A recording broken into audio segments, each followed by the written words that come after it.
the forgotten 90s PC classics behind your favorite games, accompanied by a screenshot of Ultima Underworld, System Shock, and Thief, side by side, with some text on top. I'm not sure what the text will say yet. This is the title and thumbnail of this video.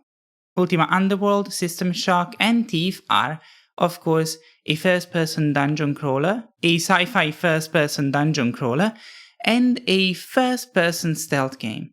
But together they are some of the earliest examples of immersive sims. You might have clicked on this video to see how I could possibly call immersive sims forgotten classics when they include broadly remembered classics like Deus Ex and modern classics like Dishonored. No, you're right. Immersive sims aren't dead, and they're not forgotten. Of course they aren't, I'm talking about them right now. But 90s immersive sims are really different from post-System Shock 2 and Deus Ex immersive sims, two pivotal titles that came out in 1999 and 2000. Older entries in the genre are going to feel very alien to a lot of people, so while the title is clearly clickbait, I hope you'll decide that it rings true enough and that the question of how early immersive sims influenced modern games is worth exploring. Or at least you could decide that if you knew what an immersive sim was. If you don't know, why should you care about any of this? First, because you've probably heard of Deus Ex or Thief or something more modern like Bioshock, which was, on release, a phenomenon in its own right. Even if you've never heard of them, I know for a fact that you've spent longer than you could believe playing games that take heavy inspiration from the classics of this genre. A lot of Ubisoft open world games use a structure that owes a lot to immersive sims. The Far Cry series, especially when you infiltrate the outposts, feels a lot like an immersive sim that made its protagonist way too strong by mistake. Watch Dogs 2 is built mostly with open-ended problems in interesting environments and few predetermined solutions. If you like any of these games, especially the bits made of self-directed exploration and problem solving, you'd probably like a full-on immersive sim. I'm not going to try to convince you that these games are fun. This video is about the history of early immersive sims, from weird spin-offs of famous CRPG series to some of the most popular PC games of their time. If you just want a game you'll probably enjoy, start with Prey, the new one from 2016, or Dishonored. These two games are excellent, they're really respected by fans of the genre, and they're some of my personal favorite. But they don't tell us anything about early immersive sims and how they created a really fun new kind of games that we still make today, and change all action RPGs for the better. In 2026, we're coming on to 10 years of most popular games being some mix of action, exploration, and RPG-inspired abstraction, like character stats and skill trees. The kind of stuff that decides if your character is better at swinging a sword or sneaking around undetected. What do immersive sims have to do with that? Let's see if one of these definitions sounds familiar to you. Definitions plural, because there are at least 3 ways that are often used to define immersive sims. I will give you 4. Tentative definition number 1, the obvious one. Immersive sims are video games contained in immersive simulations which, at least sometimes, make you feel like you could gather useful insight about the game world by treating it as if it were real. An example may be useful here. While playing a game, you hear an explosion. You enter a room and find that a lot of the items in there were destroyed by the explosions. Crates, vending machines, lockers, and even the door that leads into the room. Later on, you grab some explosives and come across a locked door. There may be a key that opens it somewhere else in the world, but you think back. You think of that explosion that blasted open a door. The door, you think, looked a lot like this one. If this is a world where an explosion can break down a door, a similar explosion now should break down this door. If you do this, and it works, then it's an immersive sim. Then you enter a different room and think, the explosion from before also opened a locker. and there are a lot of lockers in here, and I have some spare explosives. You try again, and sure enough, the explosive opens a bunch of lockers at once, and you get to pillage what's inside. Deus Ex, an extremely popular example of the genre published in the year 2000, quite famously does both of these things. Doors and lockers are both breakable, which may be why this is such a popular definition of the genre. There are two problems with this definition. First, this feeling of reactivity can be created by plenty of games, not just immersive sims. And second, it's an illusion. An illusion you want to fall victim to as a player, like a child pretending to believe that a magician just found a coin in her ear. But it's just an illusion. The world cannot be as reactive as a real place could be, and whether it reacts to your actions depends on the actions you try to take as much as on the game itself. It can't be what we use to define the genre. Tentative definition number 2, the reasonable one: immersive sims are narrative-focused, system-driven, non-linear games. Narrative-focused, system-driven, non-linear. Not all immersive sims care about these three things in equal measure, however. I wouldn't call Ultima Underworld very narrative-driven. On the other hand, having only 2 of these 3 features isn't enough to say a game is part of this genre, because these features are very common. Classic CRPGs are narrative-focused and system-led, and they're arguably non-linear too, but they're a different kind of non-linear. Meanwhile, summing up consistent systems and non-linear play structures almost automatically creates sim games, like The Sims and SimCity. Finally, non-linear narrative-driven designs are most commonly seen in interactive fiction and other choose-your-own-adventure adjacent games. This definition is reasonable, but narrative-focused, system-driven, non-linear games is a little too tight. It excludes some games that it should include, while also being too wide. It includes games that it should exclude. So, tentative definition number 3, the Uno reverse card of definitions. There is no immersive sim genre, only an immersive sim design philosophy. I thought this was my idea, but it looks like people have been saying this for a while. This has the potential to be the best traditional definition of immersive sims, but of course I think that it's the one I thought I invented. The only problem, which is understanding it quite a bit since it's a big problem, is that you can't define a genre just by intention. Even if Bioshock was approached with the same goals and philosophy as System Shock 2, which it probably was, at least a little bit, it did not produce the same result. Even if you consider Bioshock a proper immersive sim, it's definitely on the fringes of the genre, and yet it was made with the intention of being a sequel to a textbook example of the genre. Finally, the tentative definition number 4, my personal definition, and the one you're not ready for. Immersive sims are bad, old, open-world 3D action RPGs that massively reduce their scope compared to their 2D counterparts. This allowed them to focus their limited resources on doing only a few things, small areas, few systems, linear stories, but doing them really well. The shift to 3D is one of the defining characteristics of early immersive sims, and trying to reproduce traditional CRPGs in this form so early in 3D games development is what set them apart during the 90s.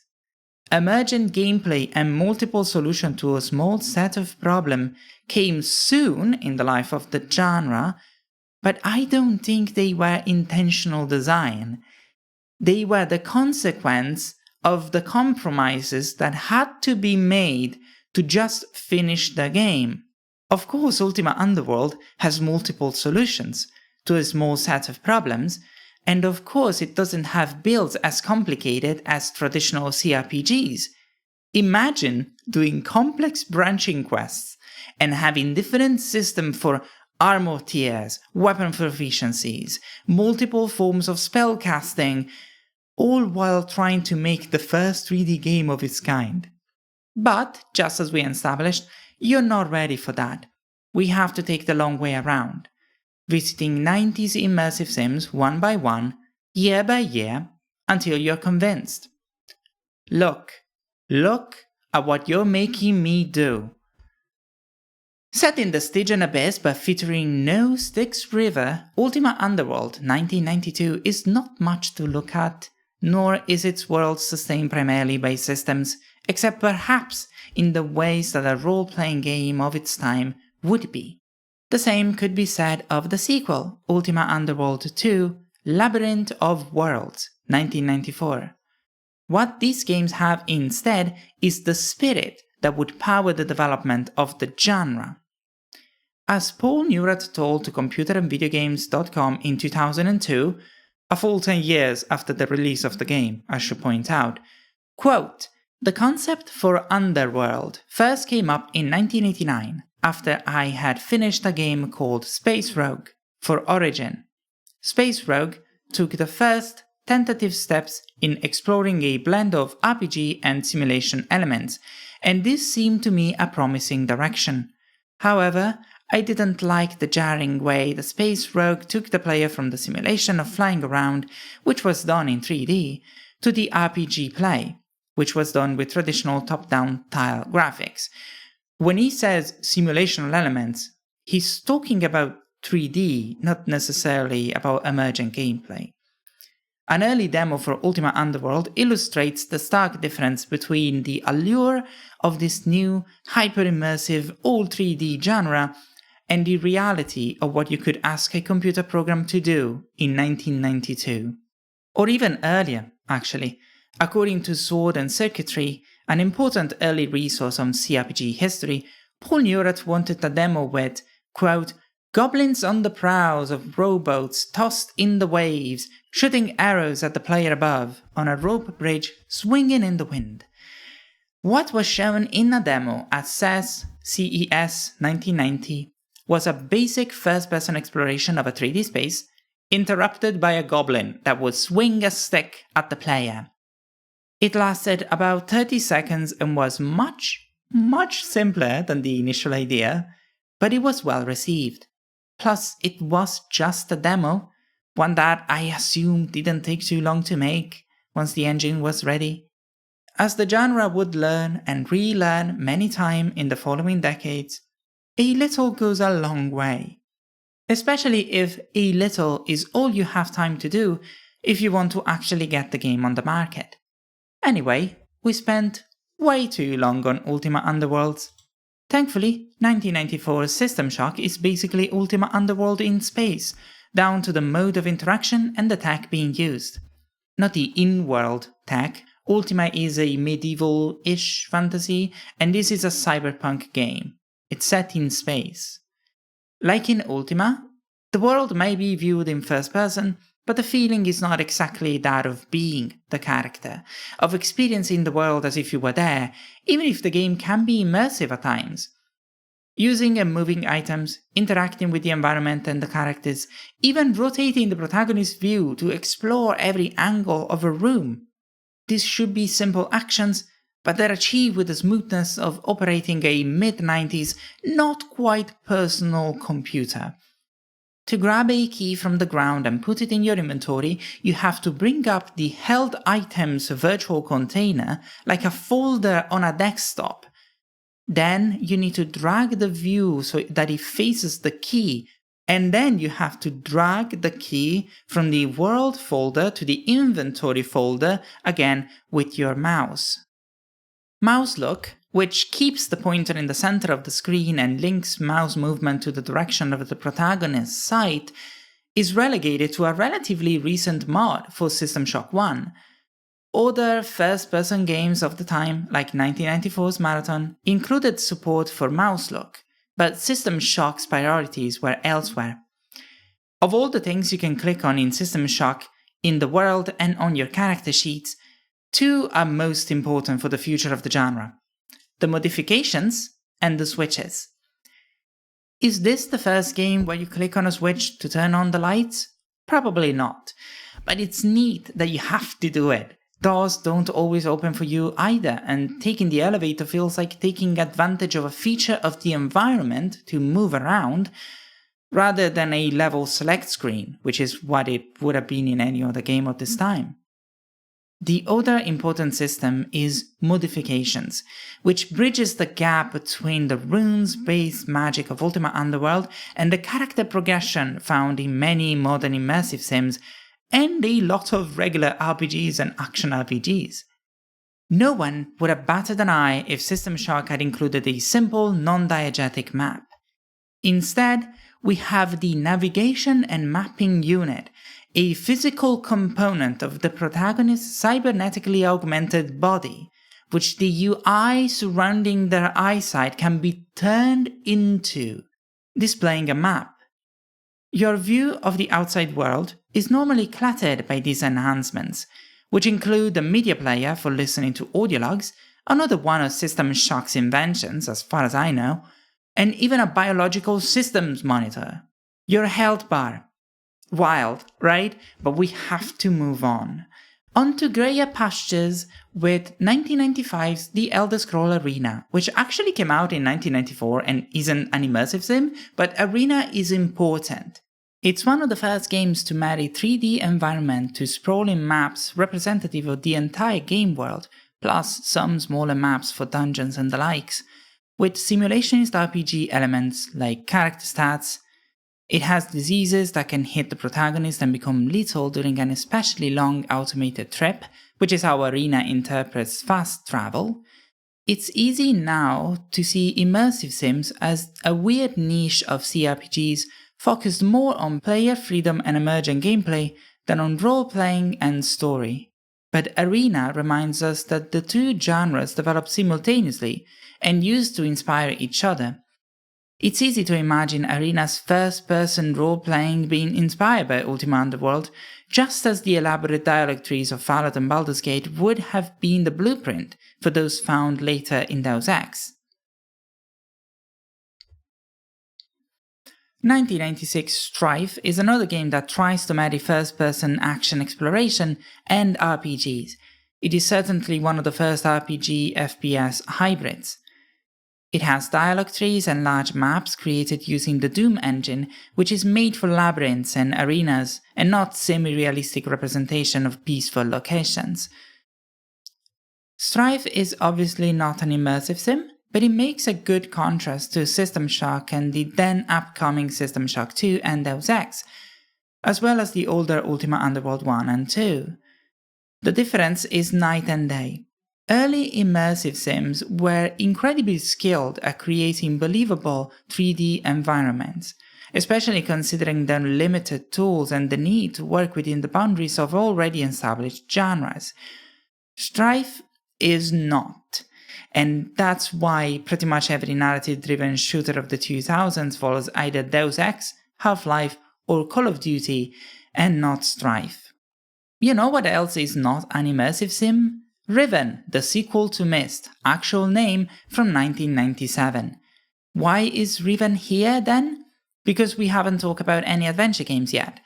Not only did adventure games contribute a huge part of the immersive sim DNA, they're also the box that genre-defining games get thrown into before we're ready to make a new genre. Ultima Underworld in particular does not look or play like a traditional early 90s dungeon crawler, and it shares more than a passing resemblance to the many underground exploration text adventures of the previous decade. Riven is also a good way to introduce the idea of puzzle narrative embedding, which is vital to any non-strictly puzzle game that wants to introduce puzzles. Embedding is one of these topics that gets very complicated, but this piece by Joy Jones, called the Embedded Puzzle Manifesto, has a very straightforward explanation of the idea and why embedding is often a necessity. Here's a quote, slightly edited for time and clarity. The lack of embedding is rampant in games with puzzles. They can be seen in the machines or locking mechanisms that closely resemble classic puzzles, like pipe-turning games, or the Tower of Hanoi.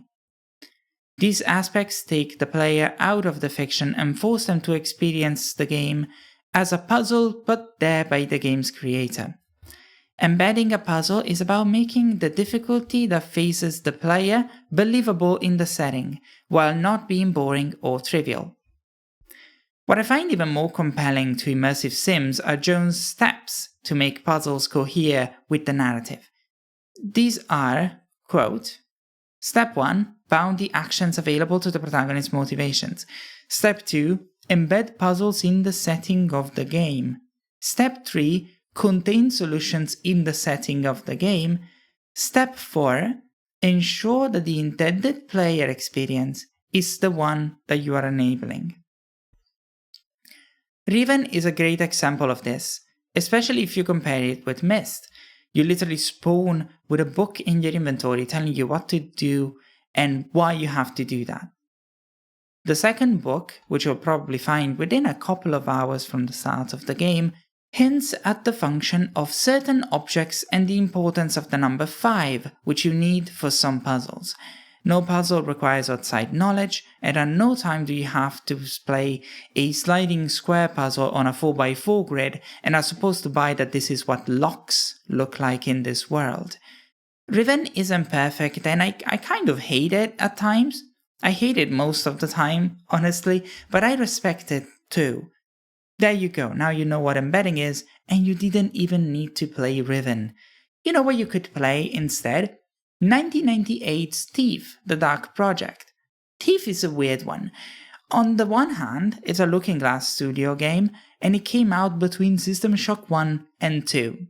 If immersive sims were invented by one group of people at one time, they were invented by Looking Glass in this time frame. On the other hand, Thief is most likely the first-person stealth game, and one of a small group of titles that would popularize stealth as a genre. It's much more restrictive on your approach than most immersive sim past or future, and even more so than other stealth games like Dishonored. It doesn't matter if your preferred approach is fighting, this isn't what Thief is about.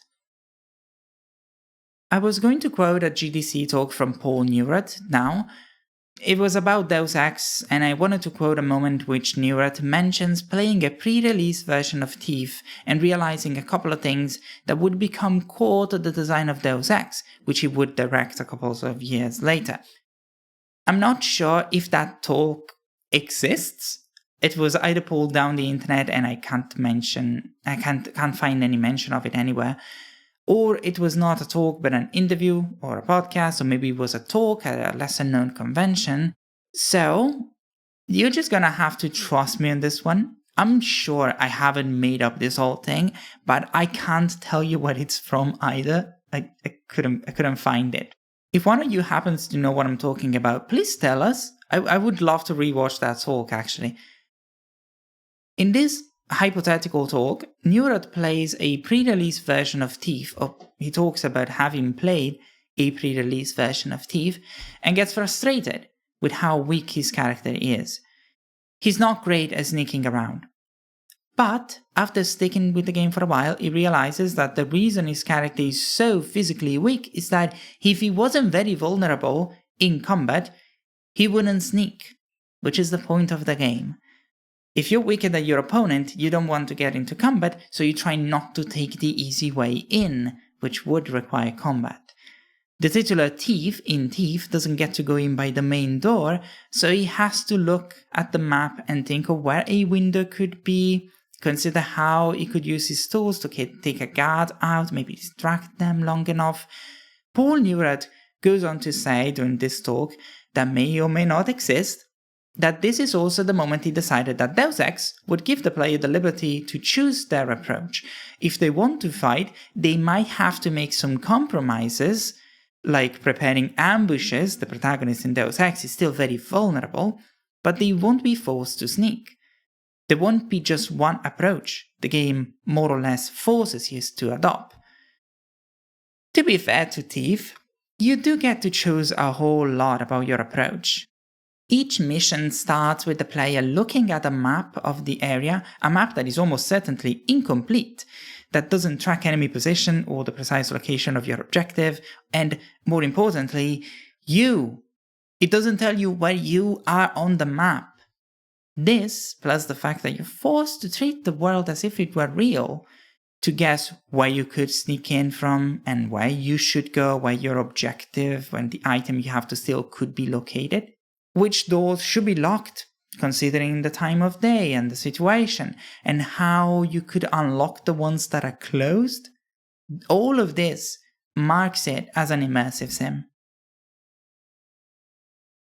Here's a bit of trivia. Did you know that System Shock 2 1999 uses the same engine as Thief?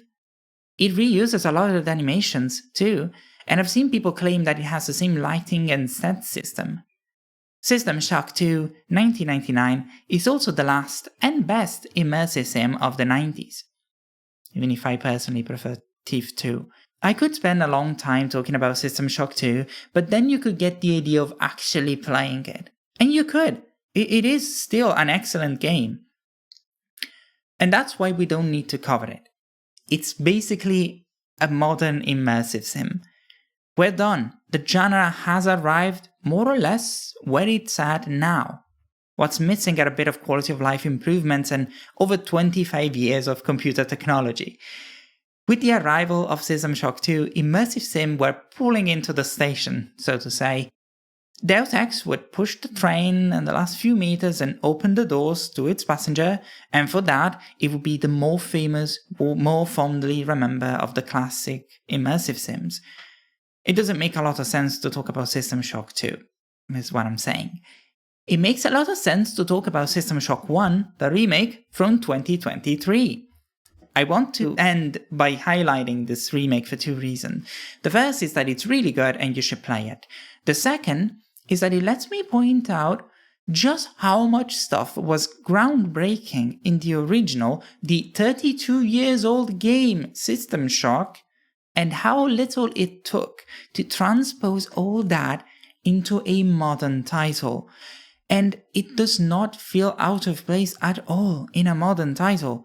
Finding upgrades as cybernetics in the world is just cool. Plucking a flashlight module from a table and installing it into your brain so you can see better in the dark on command is so much cooler than spending experience points to get a perk. System Shock 2 and Deus Ex both do this, and it remains a staple of immersive sims like Dishonored, but it's also something that cool video games do now. Being able to select the laser gun's power, too, makes it a versatile tool. On top of being a weapon, you can use it to destroy turrets by spending little to no energy, and as one-shot kill panic button when it's at max power. In between, it's a decent weapon that uses energy instead of ammo, and since energy can be replenished for free in certain locations, it introduces asynchronous resource management. These are just a few examples of cool game features that are in the original, in the remake, and in modern immersive sims, and they all work in all of them because, as is my thesis for this video, what used to be the defining characteristic of immersive sims, challenges that can be approached from multiple angles, interlocking systems, light RPG mechanics transparently embedded into the game world, are now something that any action RPG can do.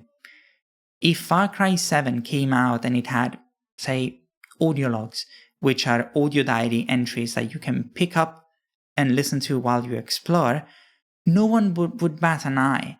The same would be true for consistent fire spreading mechanics and areas that give you one objective with multiple ways to achieve it, and skill or equipment upgrades that are contextualized as something you get in the game and not as abstractions like a level up. No one would bat an eye either. You know how I know that? Because Far Cry 2 from 2008 did all of these things, and the sequels have at least a few, if a little toned down, right? They all have audio logs. I mean, not all. Far Cry 5 has audio logs, I'm pretty sure. They all have the towers that you need to use to unlock bits of the map. this stuff is normal now. I remember when action RPG used to mean Diablo 2.